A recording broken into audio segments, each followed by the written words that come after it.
If you're watching us, you can relate. Because if you're not watching us, you don't care anymore. Oh. Okay?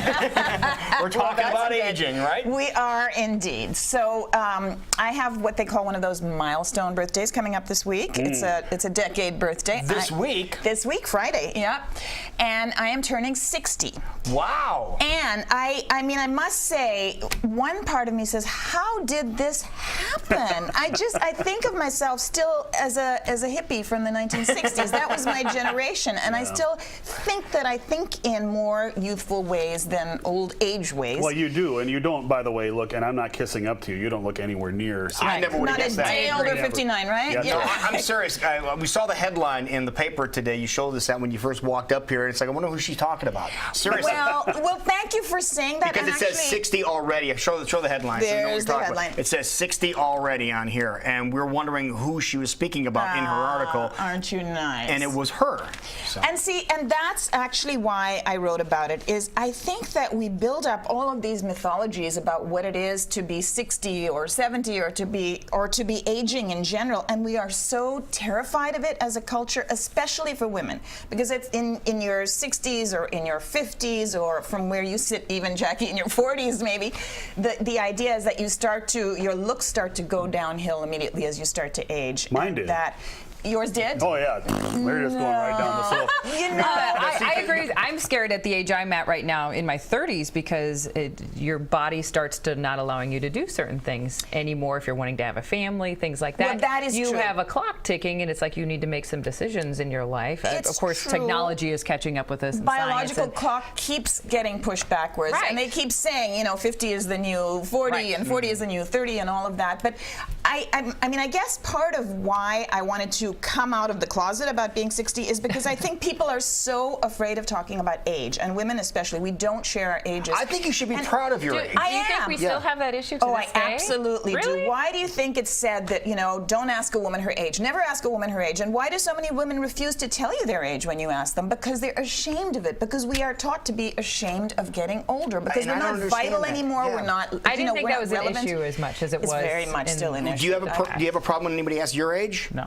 Yeah, but you're so young. I mean, if you were 50, would you have a problem? But I'm not. I mean, but in my scene or whatever you want to call it, a lot of people are younger than I am. Whether Right. it's other activities I'm involved with, things like that, I'm kind of considered the old person. So Right, and I think that there are some actually valid reasons for making us feel afraid of aging, and one is that as you get older in the workplace, you command greater salary and benefits, and therefore, you're enemy number one. Right. If a company wants to downsize, right, Tell me you're the about first it. one to go.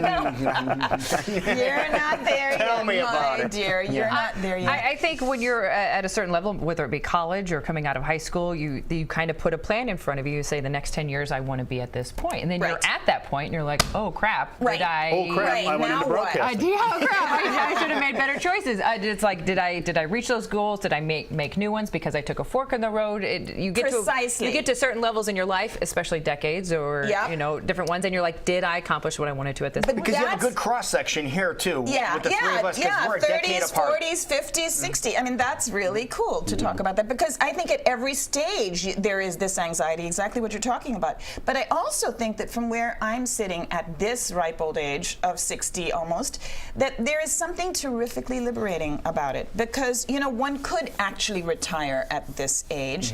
And I really don't feel like I'm needing to prove anything to anyone anymore. I know who I am. I'm comfortable in my own skin. Not a whole lot is going to change. I still care about appearance, and I'll do certain things. I'll color my hair, for example, when there's some gray patches coming on, but I won't have plastic surgery. There are places where you draw the line, because they're things that you learn to prioritize.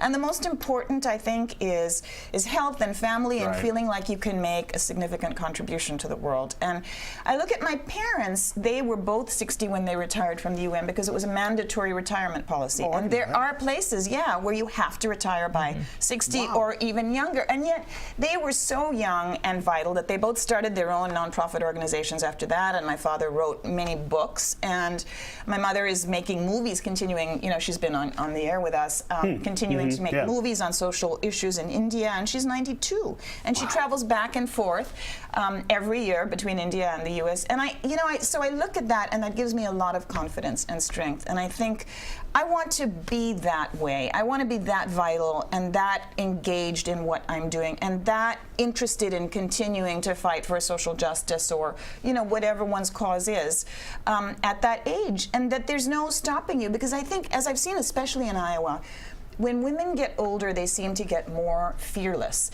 There are all of these conventions that you, right? I mean, look at some of the women who have passed since I've been here, who were friends of mine. I was really lucky to call Mary Louise Smith a friend, and Louise Noun, and people who are great philanthropists and politicians, and have helped to really change the way we look at certain issues, especially to do with women.